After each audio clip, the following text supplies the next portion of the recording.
What's up, guys? This is the second video to the Holley integration turbo truck, whatever you want to call it.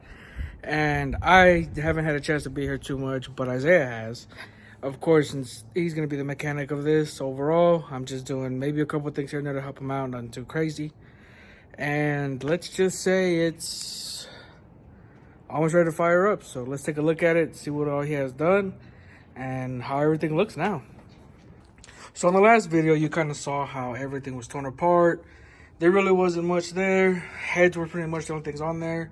Now finally got the turbo on there, got the air filter back on there, the whole hot sides finally back on there. Reservoir needs to get screwed back on, complete cold sides there, blowout valve, wastegate, everything's there. Right now I got this taken off. I'm doing a switch power for the Holley that it recommends. You can see the Holley harness coming out of there, goes down there, very clean. Like he was able to tuck most all of it under the manifold, and it looks great, sits perfect. I ended up getting a vacuum block mounted up here. Just kind of wanted to have it somewhat out the way but look kind of decent. I'm still 50-50 on it. I kind of like it, kind of don't, but at the same time, if anything needs to be changed, I can just kind of move it somewhere else. But other than that, everything's looking good. So just kind of a look over of it. So you can still see some of the main harness right here.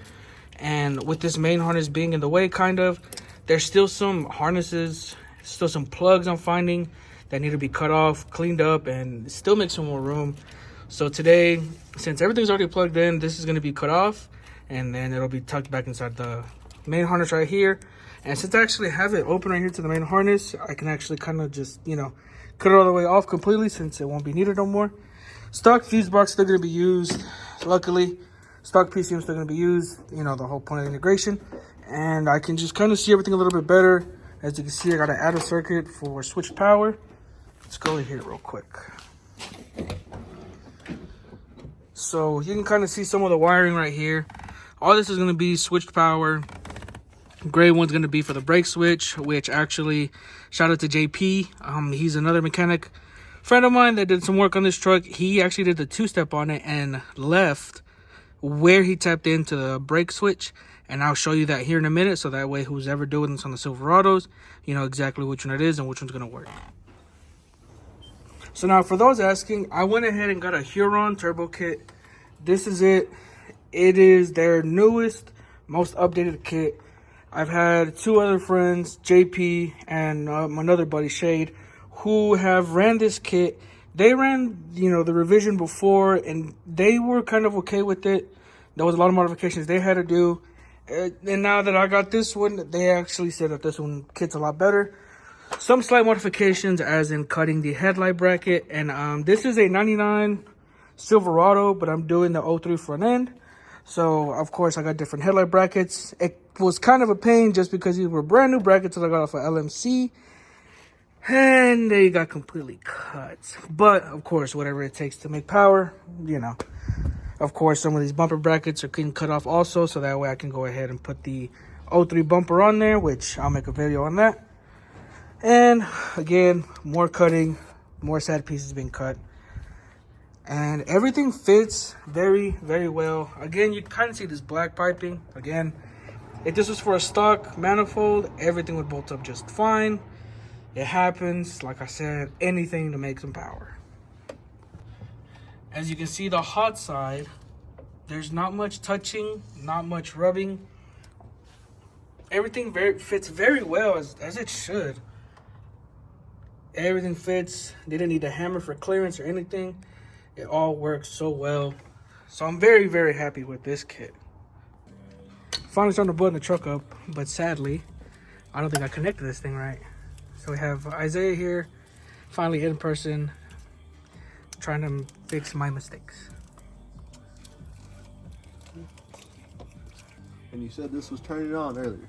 Yes, it was. Whenever I turned the key, I seen the green lights and then the ECU lit up all white.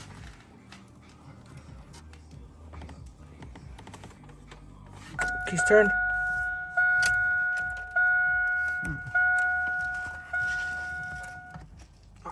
So pretty much what we figured out was the ECU bricked, sadly. Isaiah went through everything, and he has his Nissan over there, and that was able to start.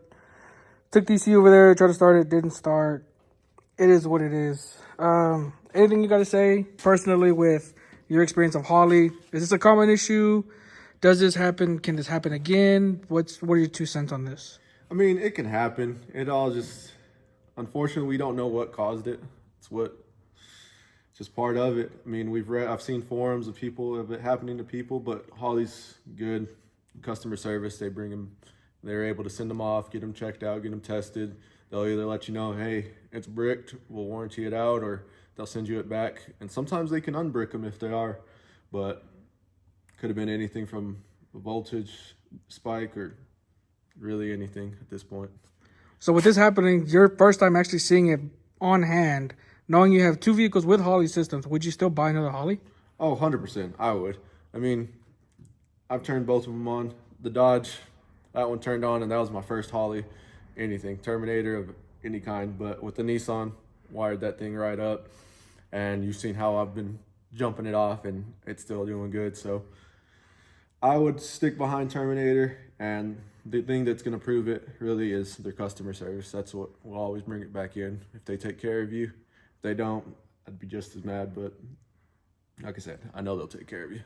It is what it is. Well, I appreciate it, man. Just going to charge it to the game. Charge us to the game. And on to the next. All right, guys. So I was told by the Holley rep to go ahead and send in update to see if we can get it to work. That's what I'm doing right now. So let's see if we can get this thing to work. Alright, so not how I wanted to end the video, but this is how we're going to, just because we ran into a lot of issues with the Holley. So the actual computer itself ended up breaking, and I'm not too sure why. It worked whenever we had the key turned. All the lights came on, everything was looking good. Once we went to crank, we were going to, but once we heard the fuel pump kick on, Isaiah noticed a fuel leak on the fuel rail. One of the O-rings on the injectors had busted open. That's the only reason why we cut it off. After that, the computer never turned back on again. What we ended up doing was we ended up grabbing Isaiah's computer and putting it to mine, and noticed that everything was working just fine. So now here comes some of the issues that Isaiah was trying to figure out, even with the computer being bad, knowing that we have his, to try and get mine started. One thing we noticed was I don't have the switched power on a switched power pretty much, and I need to get that fixed. So it looks like I'll be going straight to the ignition for one wire, and the second switched power is probably going to go to either the radio, cigarette, somewhere inside the cab. For me, I feel more comfortable, especially because I know where it's at. I just want to know where all the wiring's at, so if anything was to go wrong, I can look for it, fix it, diagnose it, whatever the case is. The second thing is, we now need to figure out why the truck won't stay running. We ended up getting the truck to start, and it runs for maybe about 2-3 seconds. Again, Isaiah's thinking it could be either a map sensor, crank sensor, one of those 2 main issues that we're going to be looking at. We've heard some things where the manufacturer switched the wires. The ground is the signal is the ground. And that's something that we need to look into. I ended up ordering an adapter harness for the map. We're hoping that's going to be able to fix for at least the map sensor. The crank is going to be something we have to pretty much turn back into, open it up and see what's going on and actually test it. Other than that, truck starts up. I don't have a video of it starting up because, again, it was only for 2 seconds, and we had to do a couple of things just to make sure we had everything right and correct. So I don't have a video of that, sadly, but for sure the next video is going to be where I fixed the switched constant, and also going to be where I mounted the Holley officially. It's going to be under the steering wheel. There's like a shield for the steering wheel. I forgot what it's called. The steering column. There's a shield there that I'm going to pull out, and I'm going to try and make like a little bracket so that way I can get the Holley to mount right there and still put everything that I need to and the cover back on, and just kind of have it as clean looking as I can. I won't button it up officially yet until the truck starts and we kind of notice that it's going in gear and it's ready for a test drive. No coolant even in the truck because we just want to make sure it starts. So slowly but surely we're kind of diagnosing and fixing the little gremlins here and there. Get all the issues taken care of so that way once we figure out what's wrong with the computer, why it bricked, and get it back, or if I have to ship it off, get it back, all the issues should be fixed to where once the computer gets in, we start doing the small fine tuning on the dash itself on the Wizard. Once that's done and actually up and running, I can show even more of that so that way whoever wants to know where it's mounted, how it's mounted, where I found my switched wires, how my constant's looking, all that good stuff, definitely going to be in the next video. So just kind of want to tell you right now, thank you for those who are watching. Also, I do have stickers, so if anyone does want a sticker, please just message me. You can find me on Instagram at Texas_Pinguino, TX_Pinguino. And that's pretty much the best way to find me there. If not, just comment and I'll have the stickers there. I actually have some on me right now. So for sure, got the stickers. If anyone wants to support, they're here. I have them. I don't have too many just because I don't know who's really going to want one. But they're here. I got them. They're ready. It's me. So, thanks for watching, guys. If y'all need any help, questions, concerns, comments, anything, I definitely take them into consideration. I appreciate everybody watching, sharing, subscribing, liking. It really makes a big difference. So hopefully after we get the Silverado started, I actually bought a second, well, actually I bought a third truck. And that one's going to be an interesting one on what I'm going to do with that one. And also I will be having content on technically the truck that I was supposed to be on, which is I have a 2016 Ram RT, and that one is going to be interesting because I'm hoping to take it racing a lot more this year than I have been. So y'all stay on the lookout. Again, any help, stickers, anything, y'all let me know. Alright guys, we'll see y'all.